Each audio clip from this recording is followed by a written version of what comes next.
마음이 심령이 가난함을 느끼며 은혜를 구할 때 하나님은 천국을 송두리째 이 땅을 사는 동안 우리 마음에, 우리의 삶에 누리게 될 거라고 약속했습니다. 삶을 좀 돌아보면서 천국을 소유한 하나님의 자녀로서의 감격과 기쁨이 끊임없이 솟구치는 삶의 고백이 있기를 주의 이름으로 축원합니다. 없어야 될 게 내 가슴 속에, 있어야 될 게 내 삶에 없는 것 때문에 늘 부족함을 느끼고 은혜를 구하는 애통하는 심령 위에 하늘의 위로는 심령의 평안뿐만 아니라 삶의 평강으로 넘치게 하신다고 약속했는데, 때로 삶이 꼬여들고 환경이 여러 가지 뒤죽박죽 될지라도 이 놀라운 하나님의 위로가 내가 과연 천국 백성이구나 확신하는 감격으로 살아갈 수 있는 삶이 되기를 주의 이름으로 간절히 축원합니다. 오늘은 팔복 중에 세 번째 온유한 자가 받을 축복인데, 오늘 세상 사람들은 온유하다 그러면 약하다, 길들여져 있다, 용기 없다, 때로는 용기 있게 나서지 못하니까 비굴하다, 그렇게 잘못 생각할 수 있을 것입니다. 뿐만 아니라 온유하다 그러면 쉽게 화를 내지 않고 쉽게 자기 주장을 드러내지 아니하니까 온유한 자는 약한 자, 나약한 자로 오해하기가 쉬울 겁니다. 그런데 놀랍게도 예수님은 온유한 자가 받을 복을 땅을 기업으로 받을 것이라고 약속합니다. 땅을 기업으로 받는다니까 우리는 퍼뜩 생각할 때 여기 그래도 땅 문서가 있는 분은 그 땅 그렇게 쉽게 접근할 수 있겠지만 내가 천국 갈 때 가져갈 수도 없고 이 땅에 살면서 내 마음대로 할 수 없는 땅들이 얼마나 많은지 모릅니다. 그 온유함을 누려가는데 그런 땅을 주실 리가 없음을 생각할 때 우리에게 약속한 온유함의 축복이 무언가를 오늘 새롭게 깨달아가면서 우리 모두가 우리 주님 앞에 온유함을 누려가며 그 하늘로부터 임할 약속된 축복의 주인공이 되기를 주의 이름으로 간절히 축원합니다. 예수 그리스도를 만난 자들은 신약 성경에 보면 놀라운 변화를 가져옵니다. 이름도 바꿉니다. 성격도 달라집니다. 특별히 삶의 방향, 삶의 목적, 특별히 삶의 가치관이 송두리째 변화되는 것을 볼 수 있습니다. 여기 온유한 자가 받을 복은 예수 그리스도를 통해 변화된 자가 누렸던 그 수많은 영역의 복들을 이 땅에서 함께 누리게 될 것을 약속한다는 생각을 하면서 오늘 말씀을 한번 바라보시기를 바랍니다. 특별히 온유하다는 말은 세상적 현대인들은 별 매력을 못 느낄 겁니다. 왜냐하면 오늘 세상 속에는 강한 자가 박수를 받고 능력이 있는 자가 인정을 받고 남다른 재물을 가진 자가 인생의 성공자처럼 보이기 때문에 온유함 그 자체 그렇게 세상 사람들 앞에 매력이 될 수 없을 겁니다. 오늘 함께 읽은 온유한 자는 복이 있다라고 하는 온유하다는 말의 뜻은 그 의미가 우리가 상상할 수 없는 의미를 가지고 있습니다. 헬라어로 프라우스라는 단어를 쓰고 있는데 이 헬라어 프라우스라는 단어는 야생마가 잘 길들여진 경주마가 되는 것을 온유하다는 단어 속에 내포되어 있는 의미입니다. 이 말을 좀 더 영적으로 표현하면 하나의 힘이 잘 조절되어서 그것이 그리스도인의 인격 속의 덕성으로 나타나는 성품, 그게 바로 온유라는 겁니다. 천성적으로 온순한 성격을 지닌 사람도 있습니다. 그래서 그런 사람이 온유한 사람이라고 착각하면 안 됩니다. 그것은 사람의 기준으로 볼 때 온순함입니다. 그러나 온유한 자는 하나님께서 인정하시는 성품으로 예수 그리스도를 구주로 영접하고 거듭나서 성령의 능력으로 예수의 성품을 그대로 닮은 모습이 온유함입니다. 온순과 온유를 좀 이해하기 쉽게 풀이하면, 온순은 표면적으로 나타나는 천성적인 인간성을 온순이라고 하면, 온유는 성령 안에 감추어진 속 사람의 거듭남의 예수 닮은 성품이 온유입니다. 그래서 쉽게 보면 온순한 자나 온유한 자나 비슷하게 보이지만 전혀 다르다는 사실을 생각하면서 온유한 자에게 약속된 축복의 주인공이 되기 위한 거룩한 몸부림이 저와 여러분의 남은 생에 있기를 주의 이름으로 간절히 축원합니다. 이 온수는 사람과 사람 관계 속에 나타나는 사람이 평가하는 모습이라면, 온유는 성령의 능력으로 하나님이 판단하시는 성품이 온유입니다.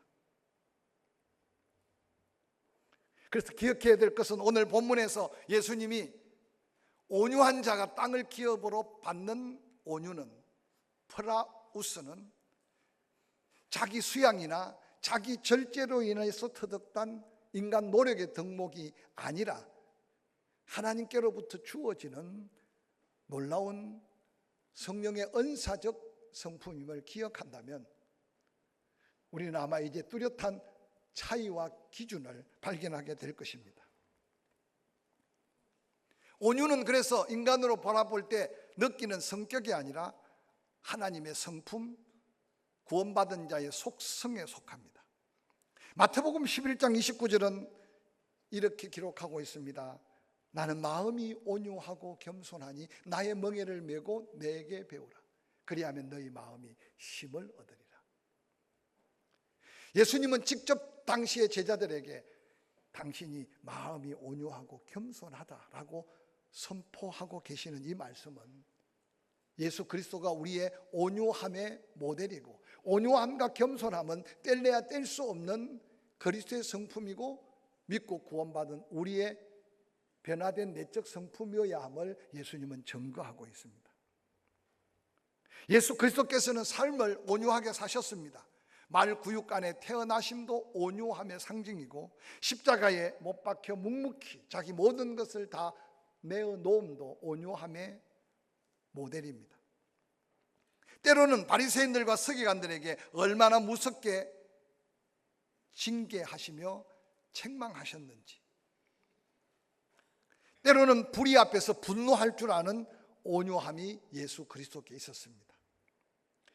그렇게 온유한 예수 그리스도께서 성전에 장사하는 사람들을 쫓아내시고 돈을 바꾸어 주는 그들의 돈깨를 뒤집어 엎으셨습니다. 그리고 그들을 향해 광도의 속을 도적대라고 책망하셨습니다.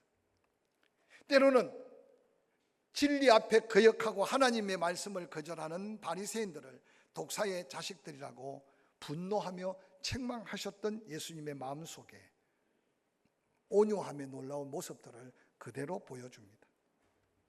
구약성경 민수기 12장 3절에는 이 사람 모세는 온유함이 지면의 모든 사람보다 더하더라고 성경은 그렇게 증거하고 있습니다. 여러분, 모세를 기억하지 않습니까? 하나님의 말씀 앞에 순종해서 바로 앞에 서고 10가지 기적적 재앙으로 애굽에서 그들을 이끌어내었습니다. 한 걸음 한 걸음, 조금만 불편하면 원망하고, 조금만 힘들면 불평하고, 더 힘들면 돌을 들고 모세를 치려고 했습니다. 하나님의 이스라엘 백성들을 진노하셔서 그들을 다 멸절하려고 할 때 모세는 묵묵히 시내산에 올라 하나님 앞에 내 이름을 생명책에 지어주십시오. 그렇지 않으면 한 번 더 은혜를 베풀어 달라고 기도했던 모세. 그 모세의 삶의 흔적들을 쭉 살펴가면서 민수기 12장 3절은 이 세상에 모세보다 더 온유한 자가 없다고 증거해 주고 있는 모습은 우리의 삶의 거룩한 도전의 메시지가 아닌가 생각해 봅니다. 온유함은 자신의 생각과 자신의 환경, 자신의 삶을 잘 다스리시는 성령에 순종해서 하나님의 뜻 가운데 조정되고 하나님의 계획 속에 조화를 이루는 아름다운 인격, 그래서 온유함에 대한 성경적 이해를 한다면 성령, 말씀, 하나님의 통제하에 그 누구도 방해받을 수 없는 강력한 능력이 바로 온유함이라고 말하고 있습니다. 이 하나님의 놀라운 통제하에 있는 그 강력한 힘을 두 가지로 표현한다면, 하나는 자기 스스로 자기를 가대평가하지 않는, 즉 교만하지 않는 자신의 모습이 온유함의 내적 모습이고, 또한 외적 모습은 자기 자신만의 주장이 모든 게 옳다고 소리 높이는, 자기 주장만을 펼치는 외적, 펼치지 않는 외적 모습이 통제된 온유함의 모습입니다.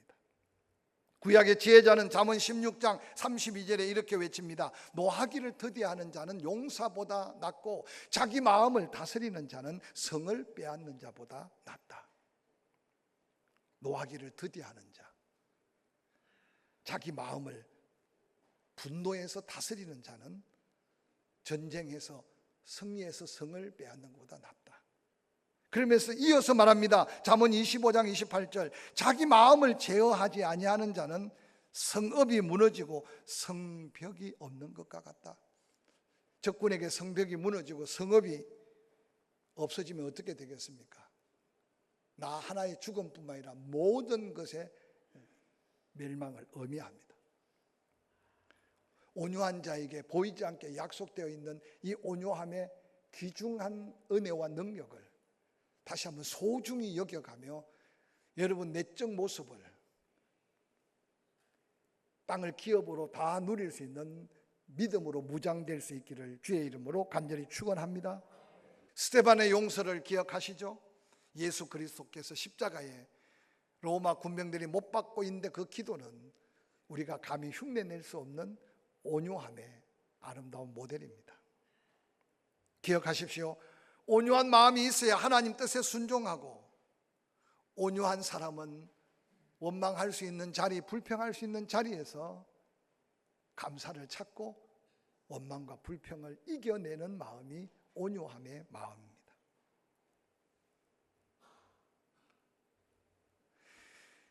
약속하신 복을 받아 누리기 위해 우리가 언제 온유함을 나타내야 할까요? 시편 37편 다윗이 의인과 악인의 결말에 대해서 노래하고 있는데 그 가운데 10절 11절은 이런 표현이 있습니다.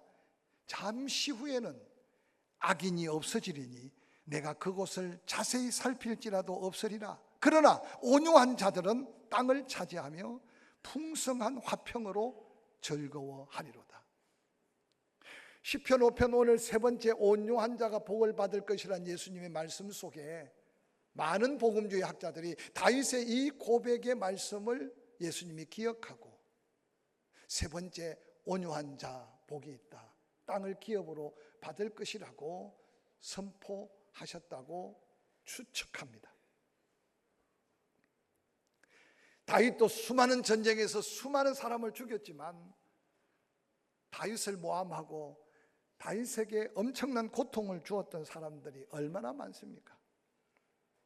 아들 압살롬이 반역할 때 거기 붙어서 다윗을 저주하고 다윗을 죽이려고 했던 무리들. 그런데 어느 날 다윗이 늘 하나님만 바라보고 하나님만 의지하고 하나님이 약속한 것은 반드시 이룰 것이라는 사실을 묵묵히 온유함 가운데 기다리고 소망했던 다윗이 훗날에 글을 씁니다. 인생살이 잠시 아닙니까? 잠시 후에 돌아보니 악인이 다 없어졌다.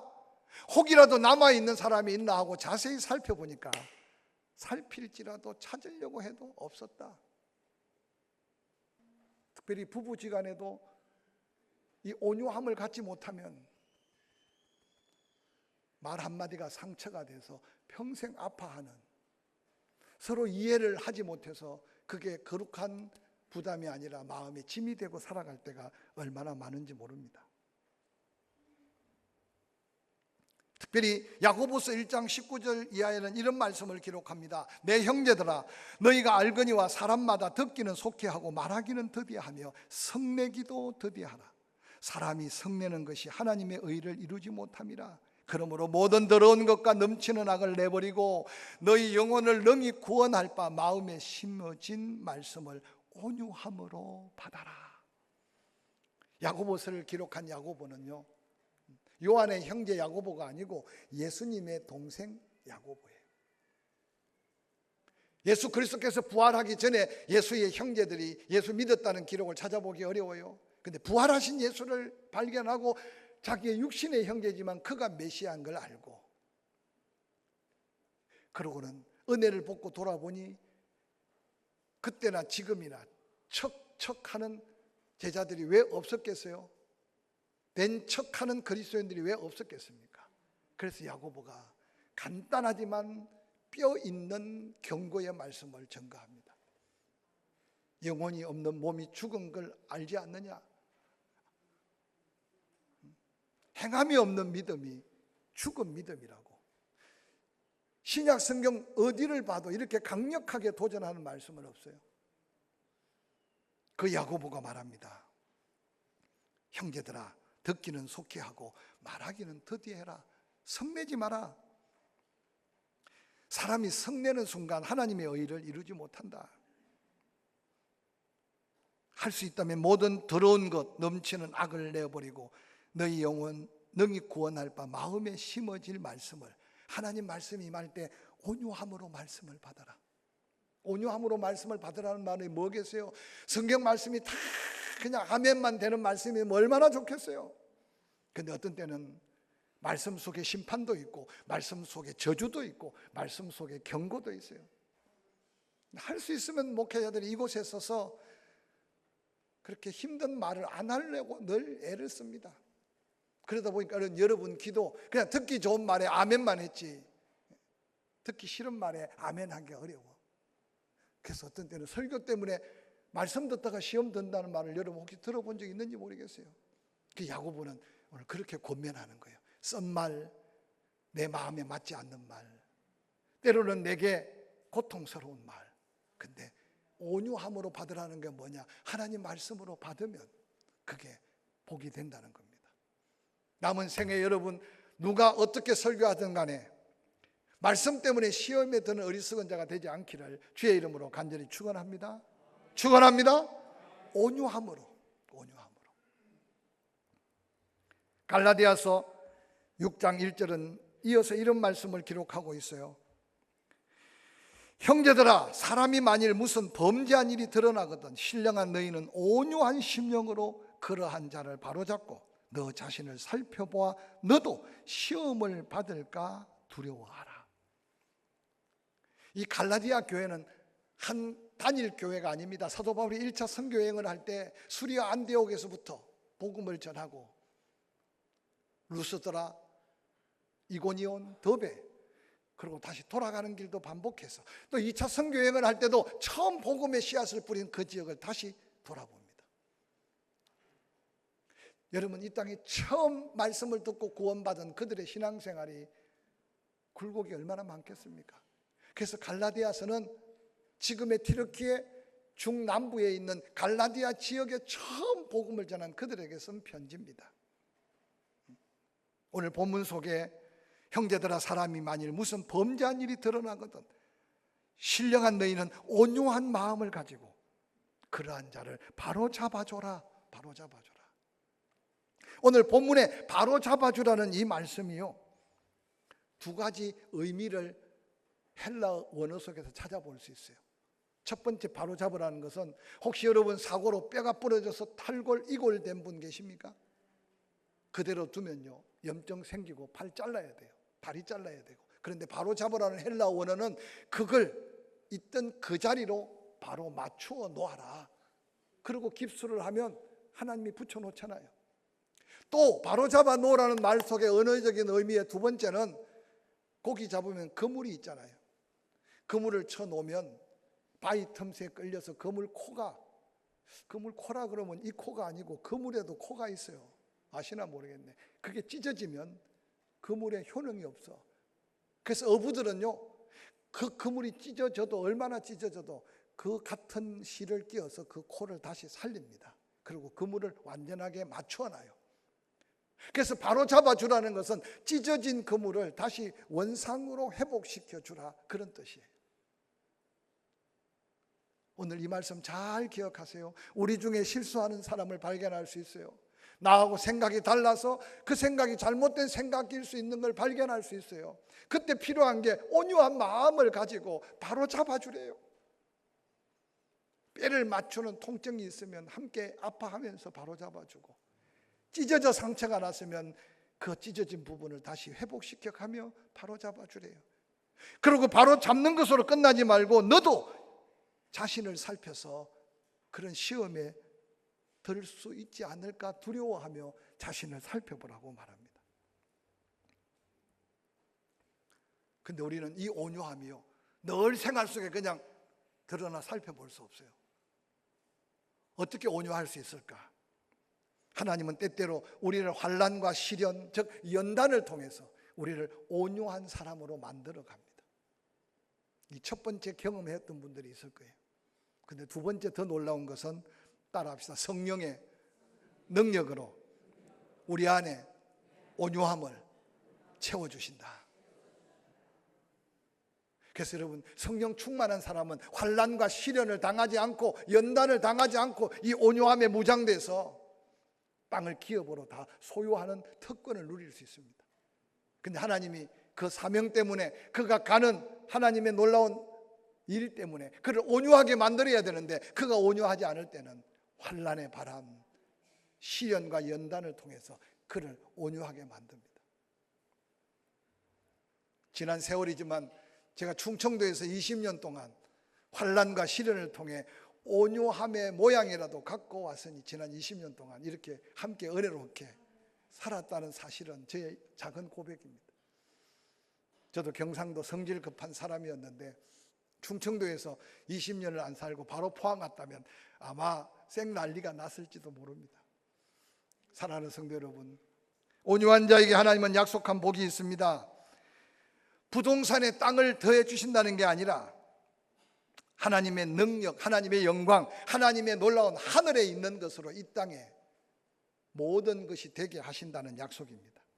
즉 삶의 지경, 삶의 영역을 확장시켜 준다는 의미입니다. 신명기 28장에 머리 되고 꼬리 되지 않게 하심의 약속을 이루어 주신다는 뜻입니다. 특별히 이 온유한 자가 받을 복에 땅을 그냥 준다고 안 하고 땅을 기업으로 준다고 말씀하신 이 기업이라는 말이 의미가 중요해요. 이 헬라어의 기업이라는 말은 분배받는다, 몫으로 받는다, 상속받는다는 의미가 있어요. 즉 땅에서 얻을 수 있는 게 아니에요. 노력하고 수고하고 모으고 이 땅에 뭔가 모아들이는 어떤 축복의 단위가 아니라는 거죠. 이것은 바로 하늘에 신령한 것을 상속받듯이, 혹이라도 부모가 많은 유산을 물려준다면 아들이라는 자격 때문에 그냥 아무런 조건 없이 주어지는 게 상속이라는 의미인데, 하늘에 신령한 은혜와 축복을 하나님은 그 온유함의 믿음의 분량대로 분배해 준다. 그가 받을 몫으로 챙겨준다. 더 놀라운 것은 아예 상속해 주신다는 뜻입니다. 뿐만 아니라 이 팔복 중에 세 번째 온유함의 복은 두 가지 시제를 쓰고 있어요. 지금 그 복을 주시겠다는 거야. 할렐루야. 온유함을 가지고 하나님 앞에 설 때 지금, 그리고 지금만 주는 게 아니라 땅을 기업으로 주는 것은 천국을 송두리째 미래에 주겠다는 약속이 이 약속 속에 담겨 있는 거룩한 축복입니다. 가슴 펴시고 이 축복의 주인공이 되기를 주의 이름으로 간절히 축원합니다.